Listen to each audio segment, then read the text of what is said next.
Termina, a planet extremely far away, hidden in another dimension. Now, coincidentally... Oh no, we got multiple dimensions, we got mirror worlds, oh no. Is this where Kirby is summoning, like, the evil thing? And DDD's like, no! I told you not to do it!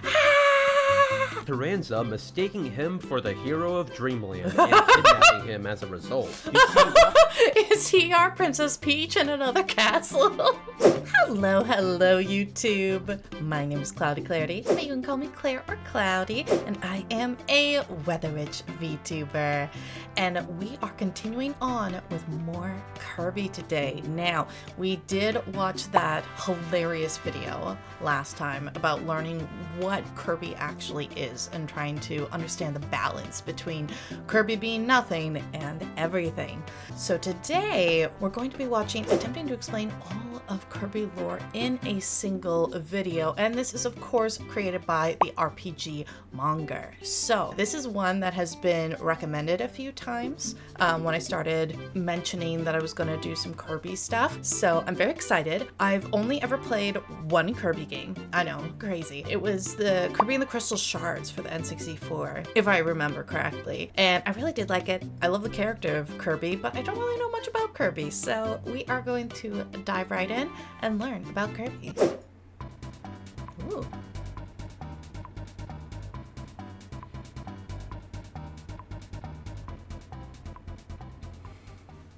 Long ago, in a time before pink puffs and air rides, there lived the ancients. I love Kirby Air Ride. Civilization. Okay, wait. I do just have to say, I also played Kirby Air Ride. I played so much Kirby Air Ride. It was so freaking good. That is the other Kirby game I played. Sorry. The first one, not the new one.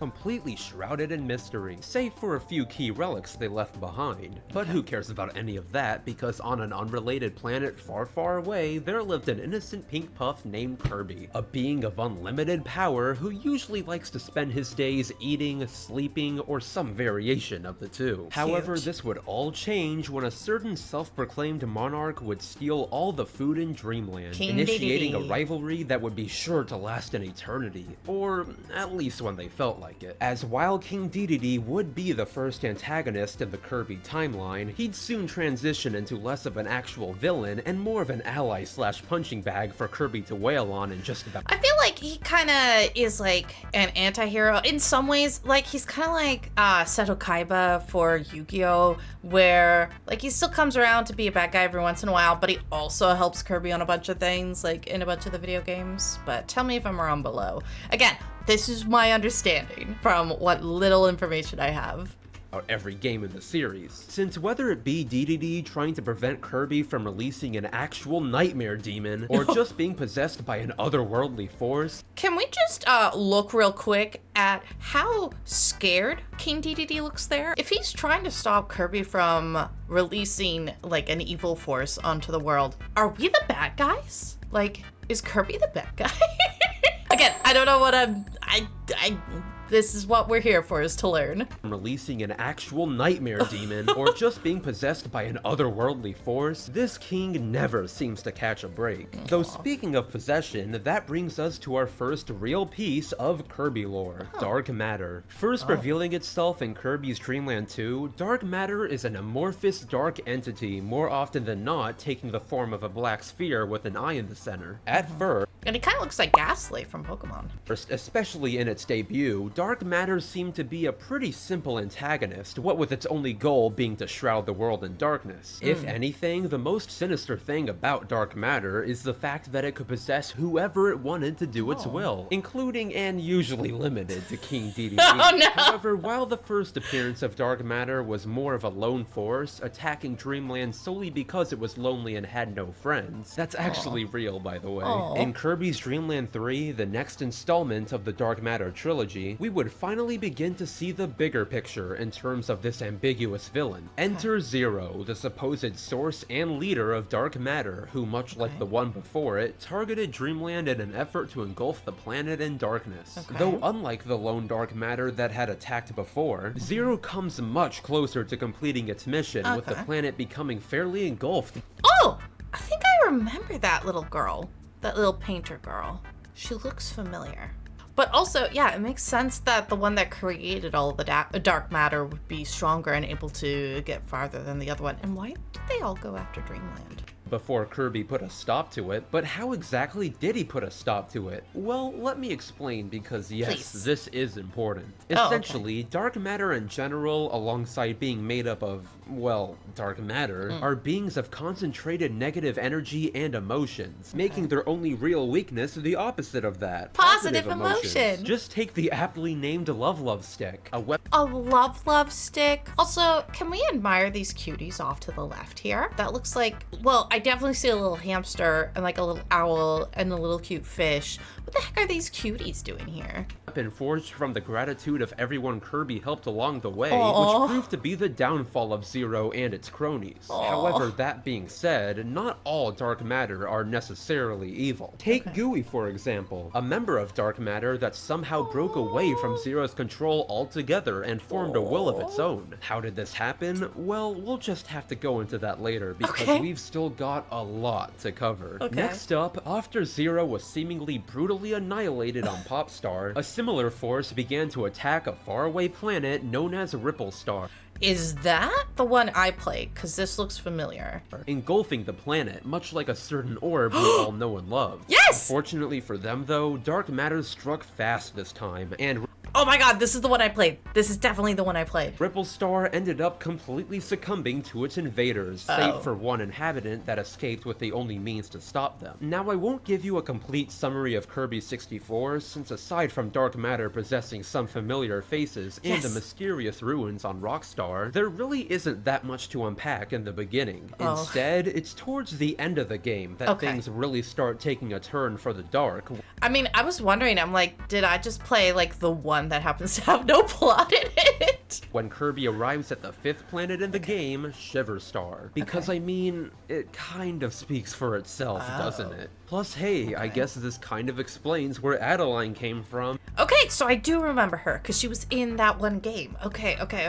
Or at least her ancestors. Though moving on to the corrupted Ripple Star, after defeating Miracle Matter and expunging the planet of all dark matter, the Dark Star reveals itself with a familiar face at its core. But hold up a minute, wasn't Zero destroyed in Kirby's Dream Land 3? Maybe. Well, kinda. In the case of 64, it's heavily implied Zero was revived using the body that was cast away towards the end of its first fight. So after yet another mildly disturbing battle in a game made for kids, dark matter was once again supposedly defeated, never to return again. At least for another game or two. Listen, I love all these games that are supposedly designed for children, but are super duper dark when you look, like, peel back the curtain. So taking a step back from dark matter, let's talk Kirby Superstar. Now, lore-wise, there isn't that much to be had here, what with most of the sub-games being standalone stories, like Dynablade or Revenge of Meta Knight, where Meta Knight attempts to start an actual war. Oh my god, I recognize this from Super Smash Bros.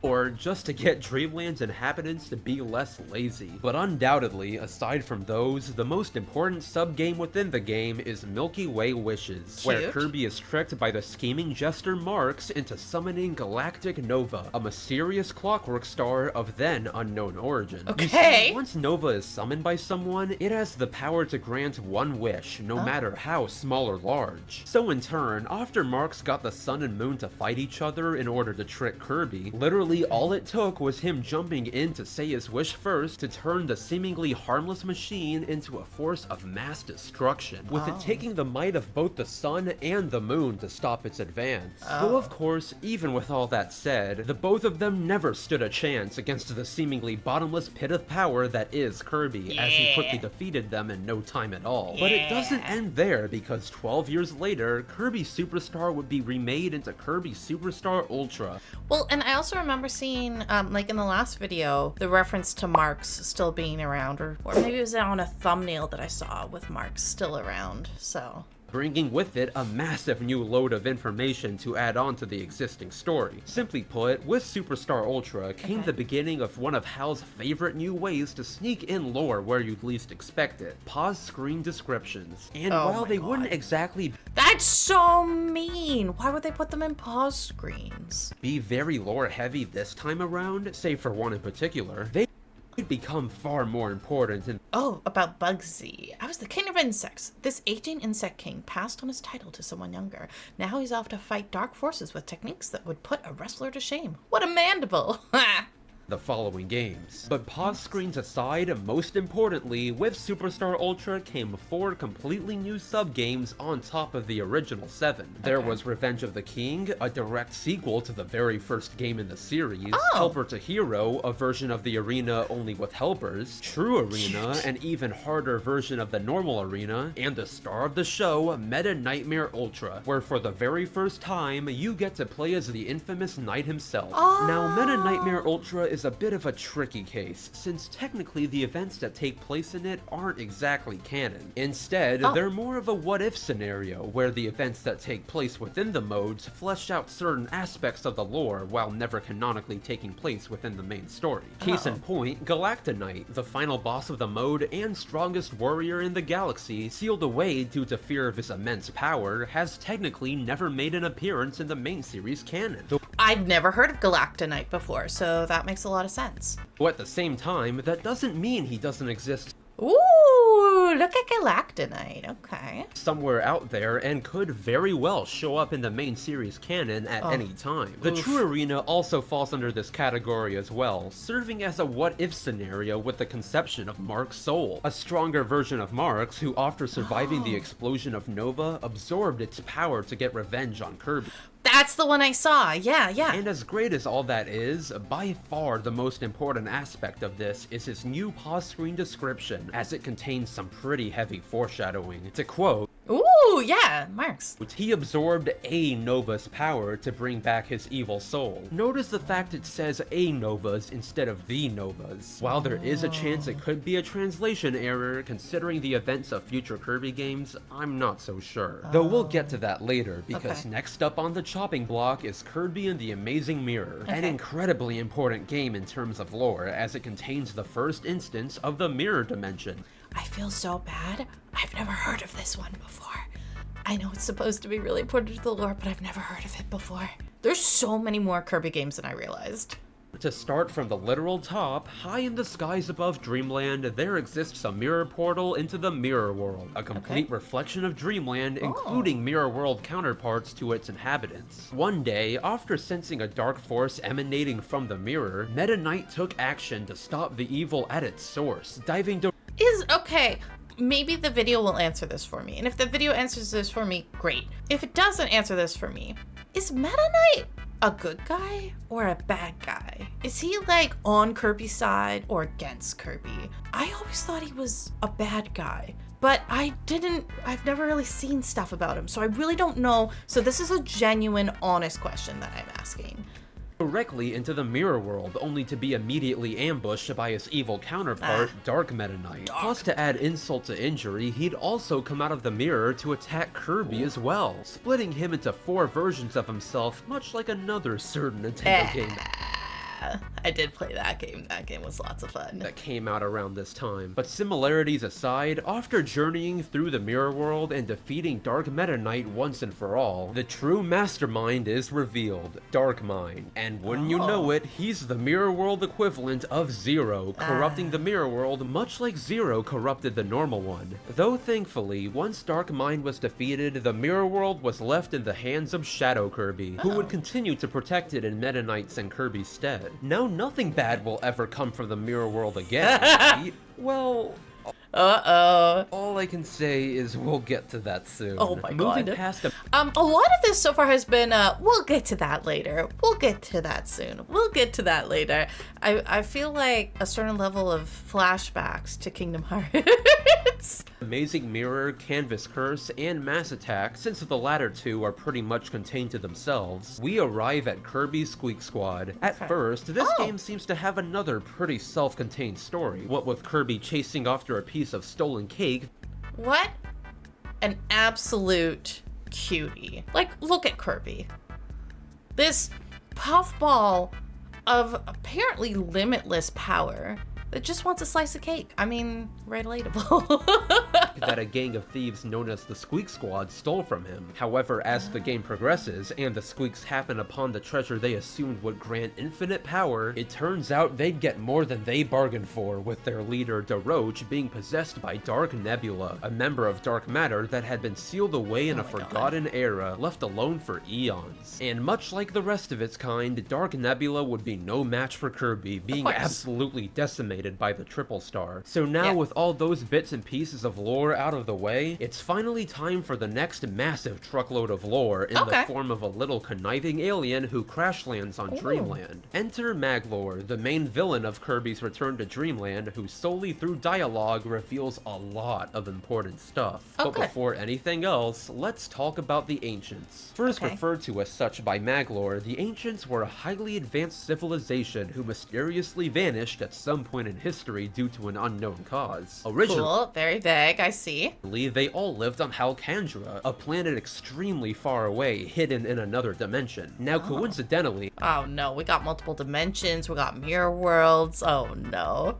Maglor also says he's native to Haltmann as well, though considering his history with telling the truth, that could very well be false. Like, just take his ship, the Lore Starcutter. While it does seem he's telling the truth about obtaining it on Haltmann, rather than excavating it in Dangerous Dinner, he most likely just stole the thing and heavily modified it into a weapon to kill Landia, an endeavor that didn't exactly have the best results. This was also later backed up in Star Allies when the lore in Lore Starcutter is revealed to mean paradise, confirming the ship was not intended for battle. Though in the same string of dialogue that he reveals that, he also mentions something very worthy to... So if this guy's responsible for all the lore dumping, but is also known for telling lies, how much of this can we really believe?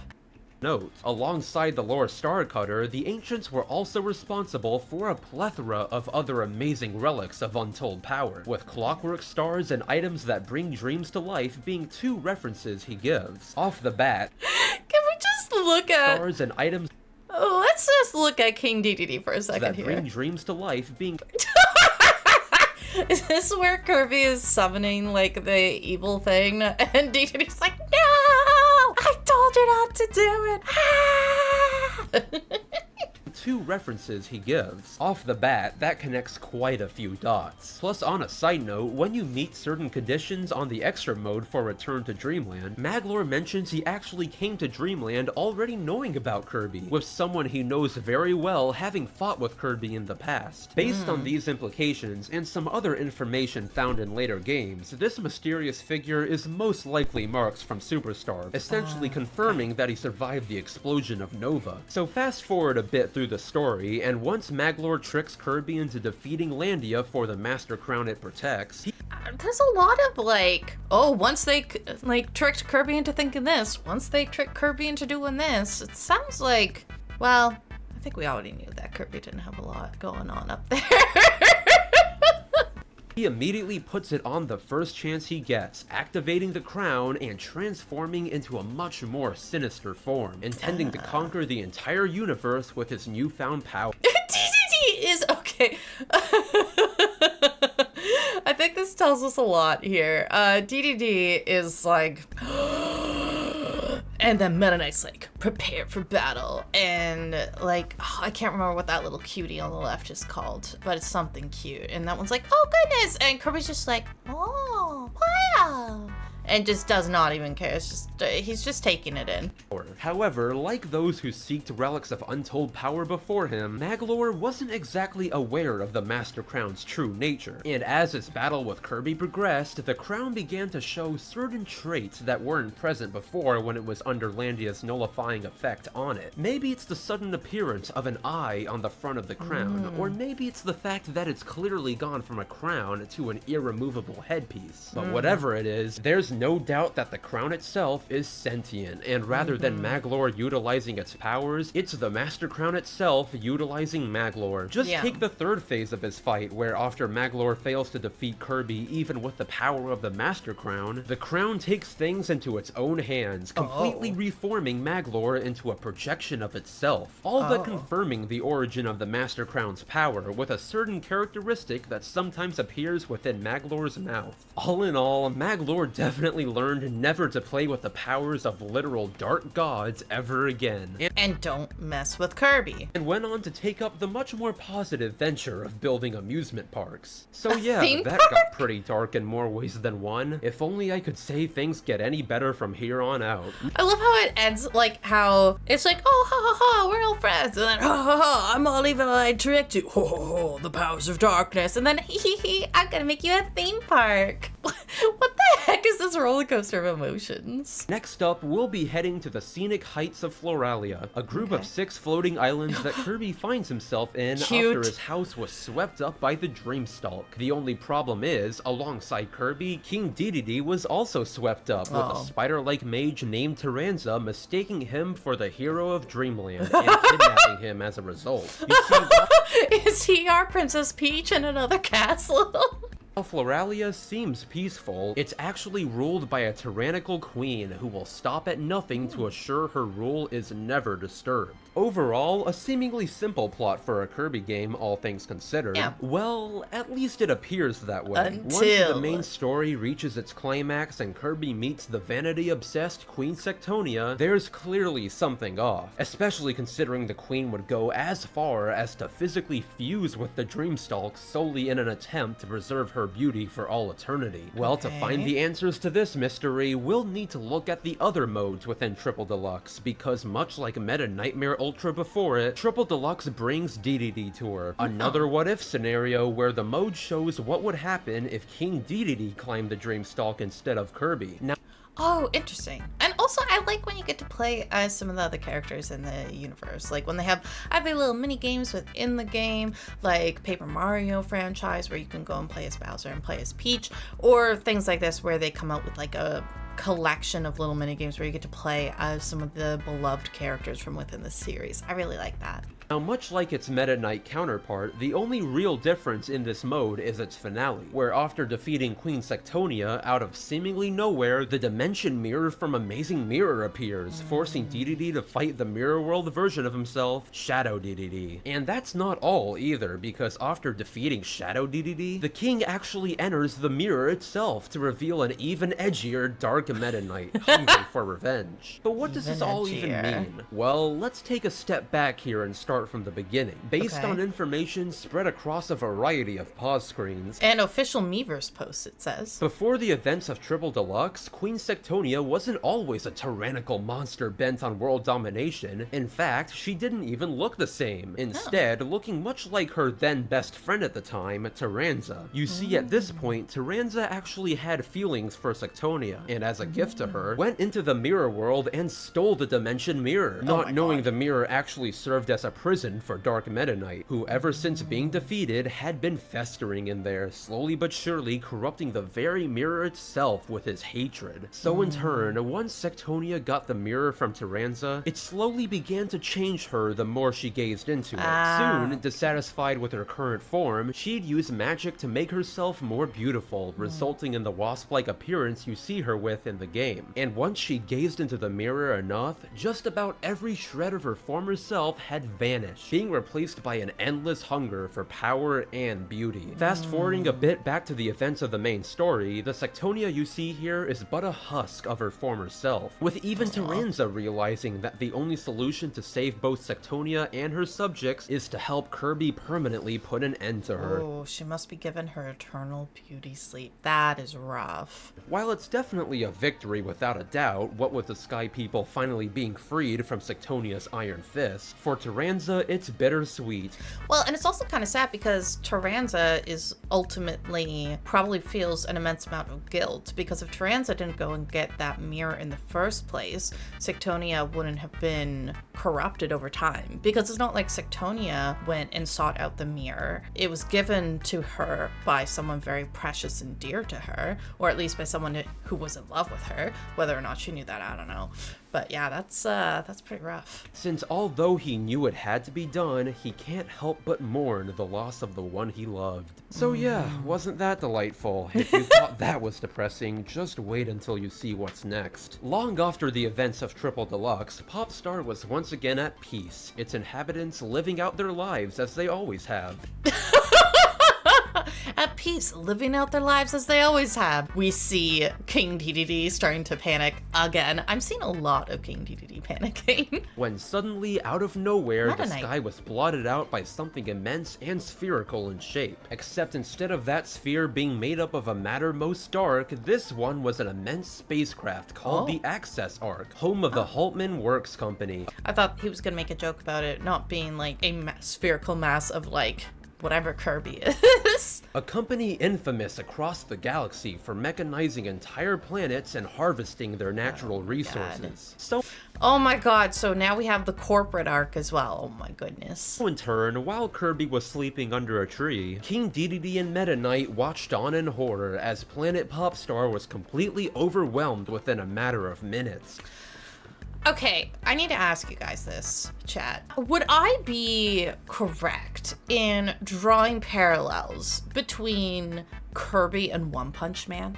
Because hear me out. It seems like Kirby's just oblivious, unaware, living his best life until somebody specifically goes to him and asks for help, or he stumbles upon whatever the problem is, and he's just so freaking overpowered that he just beats whatever comes his way no matter what. That's very much like Saitama from One Punch Man, where Saitama is just doing his own thing. The cities are getting destroyed around him. He doesn't notice until it affects his like ability to get food, because he also just likes to eat and sleep. And then either someone comes and asks him for help, or he literally just stumbles upon it because he finds a random hole in the ground and goes, oh, I wonder what this is, and then just casually ends up beating the villains. Am I cooking here or what? Any retaliation soon proving to be futile. Though like always, not everything is exactly as it seems, and this time it won't take any extra modes to reveal that. So as Kirby retaliates against the Access Arc, destroying each of its 5 legs embedded into the planet, he meets the executive secretary of the company, Susie, and although she doesn't reveal all that much during her conversations with Kirby, she does mention a certain mother computer that will become extremely important in a bit, because once Kirby destroys all 5 legs and enters the Access Arc, he meets President Haltmann, the supposed mastermind behind the invasion of Popstar and all the planets before it. After smugly introducing himself to Kirby, he reveals Stardream, an extremely powerful supercomputer built using the blueprints and knowledge left behind by an advanced civilization. Ring any bells? Well, after being beaten by Kirby, things take a turn for the worse, because once the enraged Haltmann decides to activate Stardream, Susie jumps in and takes his control helmet off in the process, leaving him vulnerable to be analyzed and assimilated into the now sentient computer. Though wait a second, why would she even do that? Well, once again, let's rewind everything a bit. By yet Oh my god, more rewinding. again piecing together the information spread across countless pause screens throughout the game. Long before the events of the main story, the Haltmann Works company was simply a robotics company, led by Max Prophet Haltmann alongside his then young daughter, Susanna, nicknamed Susie. At some point in their travels across space, as we already know, they came across the blueprints for a powerful wish-granting supercomputer, and immediately began work on rebuilding it. However, during this process, meanwhile Haltmann was testing Stardream's space-time transport program, there was a terrible accident. As a child, Sue was involved in an accident during a mother computer experiment and went missing. Why has she joined the company after all this time? Her full name is Susanna Patria Haltmann, warping the young Susie into another dimension. Thankfully, Susie would survive the ordeal and eventually return to her father as an adult. However, to her dismay, Haltmann would not be the same man she remembered him as. You see, when the accident occurred, Haltmann believed his daughter had been killed in the process, and stricken with grief, began to become obsessed with completing Stardream in order to bring her back. Unfortunately though, due to Stardream and its mental interface not being complete, Haltmann began to lose both his compassion and memory of his daughter, changing the goal of his company from her revival to infinite prosperity. It'd also be at this point that Haltmann would begin mechanizing planets and harvesting their resources, as in the business plan drafted by Stardream, it was the most effective way to maintain eternal prosperity for the company. Yeah, by taking away everybody else's chances for prosperity. Just sounds like regular corporations to me. However, by this point, Haltmann still wasn't completely gone, and once he laid eyes on Susie for the first time in years, he sensed a faint familiarity with her, in turn making her his executive assistant. Going back to the climax of the main story now, after seeing what her father had become, in order to teach him a lesson, Susie had been making preparations to steal Stardream and sell it off to any startup company that wanted it. Unfortunately, unbeknownst to anyone, after analyzing the universe through the Haltmann Works company and being exposed to the deranged Haltmann's desire to mechanize everything, Stardream had developed an extreme hatred for all forms of life. So as a result, once Susie interrupted the startup process of Stardream, the computer took to absorbing all that was left of Haltmann's memories down to its very soul, fusing the two into an all-powerful being bent on mass destruction. Of course, now, realizing the grave mistake she just made, Susie completely changes her tune and sends Kirby on his way to that's so sad for poor Susie and Haltmann. take down the godlike supercomputer given the soul of a broken man. And just wait, because it doesn't end there. As Kirby fights Stardream in the actual halberd of all things, to make itself stronger, Stardream attaches itself to the Access Arc, transforming the entire ship into a sentient planet. Ironically enough, this also ends up completing Stardream, as underneath the steel plating of the Access Arc, it's revealed that the entire ship was actually a repurposed Clockwork Star, with Stardream being the final piece to reactivate it. Yet again, a technology that was meant to be used for the good of everyone, fallen into the wrong hands. Though before we move on to the, as of now, final chunk of Kirby lore, Planet Robobot has a bit more in store for us. First off, like Superstar Ultra and Triple Deluxe, Robobot brought in yet another what-if scenario. Whoa.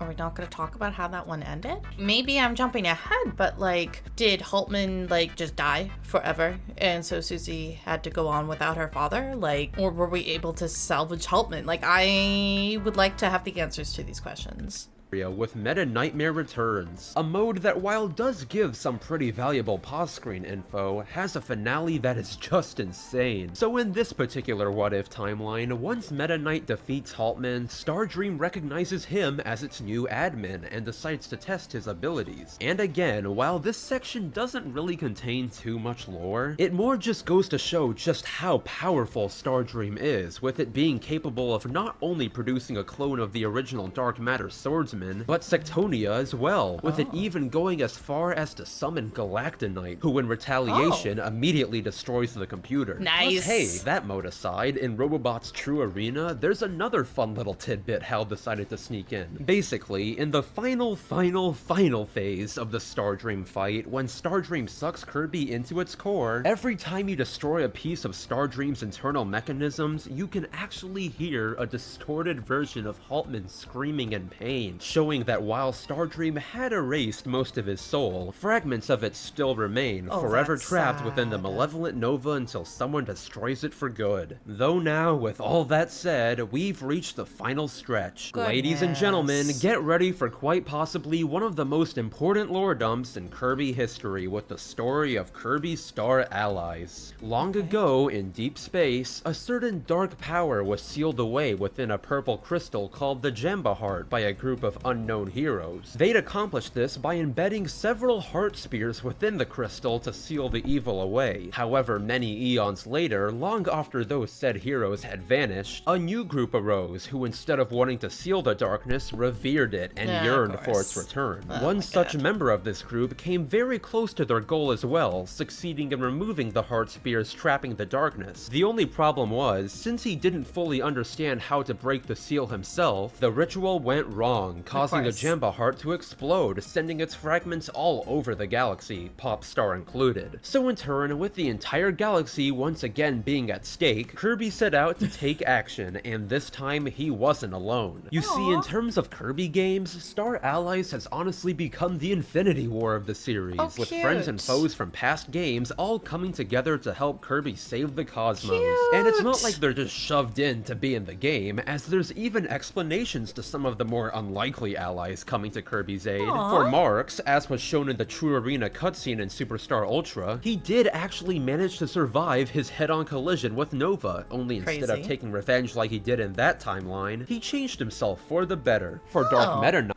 well, that's pretty cool.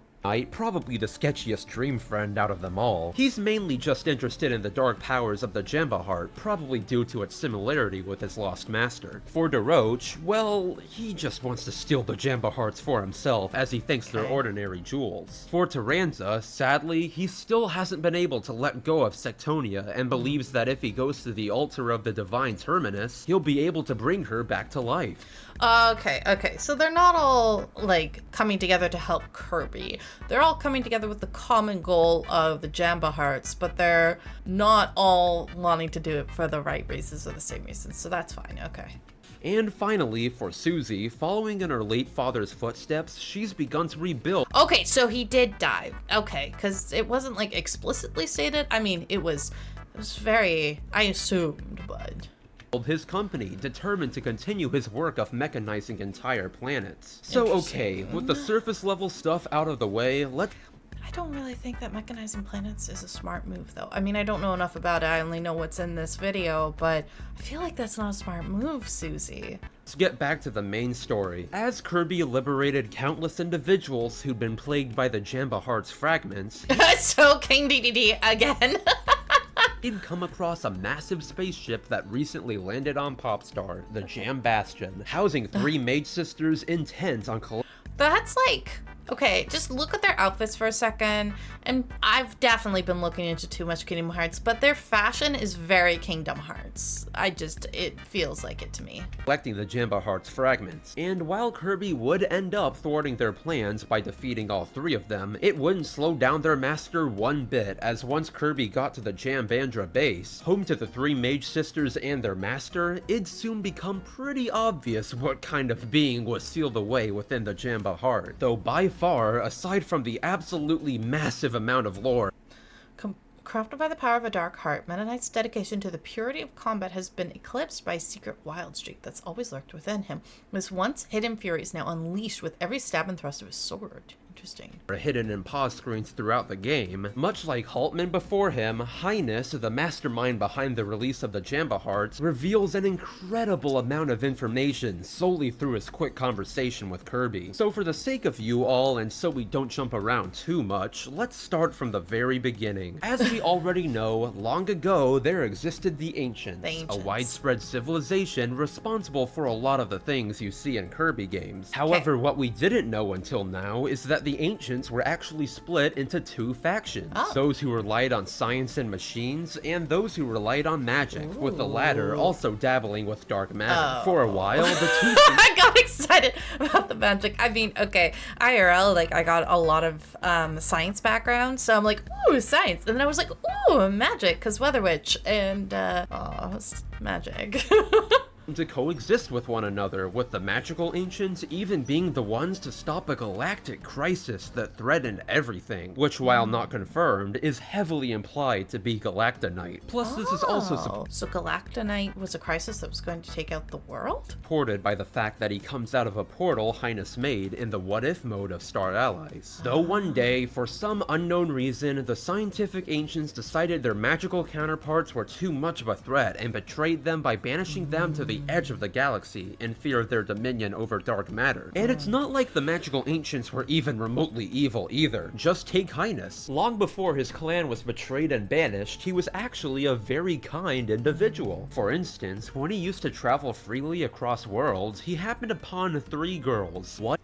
You know, those are the ones. I feel like this is a prime example of people fearing what they don't know or what they don't understand, automatically assuming they're evil and casting them aside or treating them in a poor way such that it becomes essentially a self-fulfilling prophecy, and then they do become enemies. But it's not because they were inherently evil to begin with, it's because essentially evil was thrust upon them. One nearly freezing to death in a blizzard, one burning alive in an inferno, and one being on the verge of death right after she attempted to take her own life by getting struck by lightning. In all three cases, Highness saved them, at the same time unlocking their hidden potential for certain types of magic. Though after being betrayed by the scientific ancient, his once kindly heart began to become consumed by hatred and obsession. It'd be at this point that the now insane Highness would form a religion based around dark matter, believing that if he obtained and freed the being trapped within the Jamba heart, that'd deliver him and his followers to a promised land of sorts, at the same time restoring his now shattered clan. So when Kirby finally makes it to the divine terminus, where Highness had been performing his ritual for who knows how long, he'd completely lost himself to the darkness within his heart, becoming the exact opposite of what he once was. Even when it came to the three sisters he'd saved eons ago, Highness in his insane state only saw them as tools to be used. Oh, that's so sad. Becoming abusive towards them at times. Even once Highness was defeated, he'd become so obsessed with the revival of his Dark Lord that he sacrificed not only the three sisters to it, but himself, fueling the complete revival of Void Termina. Now at first, Void Termina appears to be a massive hulking titan with incredibly destructive powers. You know, what you'd expect from a destroyer of worlds. But as the fight progresses, clearly there's something more to the humanoid than meets the eye. Just take its third phase, where alongside sprouting wings that look pretty familiar, it summons a replica of the Master Crown, all but confirming Void Termina to be the force controlling the original all along. But most importantly, there's Void Termina's fourth phase, where it straight up pulls an Earthbound and copies Kirby's fate. Oh my god! It does look like Kirby, goodness! What does this mean? Well, we'll get there in a second, because we'll get there. alongside Kirby's face, as he progressed through the fight, Void Termina confirms what the entire game had been alluding to. The fact that not only is it dark matter, but it's the source of it. Now I know I'm kind of encroaching on theory territory here, but hear me out, because this just lines up too perfectly. As stated in various pause screens, Void, aka dark matter, exists in all dimensions, accounting for instances like Dark Mind in the Mirror World, and even Dark Crafter in Kirby and the Rainbow Curse's Seventopia. Though by far, the most game-changing piece of new information expressed by these pause screens is the true nature of dark matter. Remember how in the Dark Matter trilogy, Zero's only real weakness was to power positive emotions? Well, it turns out that was a lot more important than we ever realized, because in this pause screen right here, hatred, obsession, jealousy, greed. The darkness gathered by Highness is transformed into corrupt power within Void Termina that conflicts with his newly forged soul. Chaos descends, but you'll be okay. The Star Allies have your back. It's revealed that depending on the type... No telling if it's true, but according to the ancient scrolls, Void Termina may rise again in other forms depending on whether positive or negative energy is gathered. It seems this being of darkness will wander the galaxy until one day he is reborn into a new existence. When he returns, hopefully it will be as a friend. So potentially Void Termina could have been a good guy? Of energy that's gathered, dark matter will not always necessarily be a force of evil, explaining how GUI even came to be. But aside from all that, using the information we get from pause screens and the fact that Void Termina's roar is literally just a slower version of Kirby's voice, there's a pretty good chance Void Termina is actually related to Kirby, with the game heavily alluding to the fact that if... Wait, a final battle at hand. Void takes his first steps toward a new age. In place of tyrannical rage, will he find nap time, gentle breezes, treats? He may even dream again. A dream of friends reunited.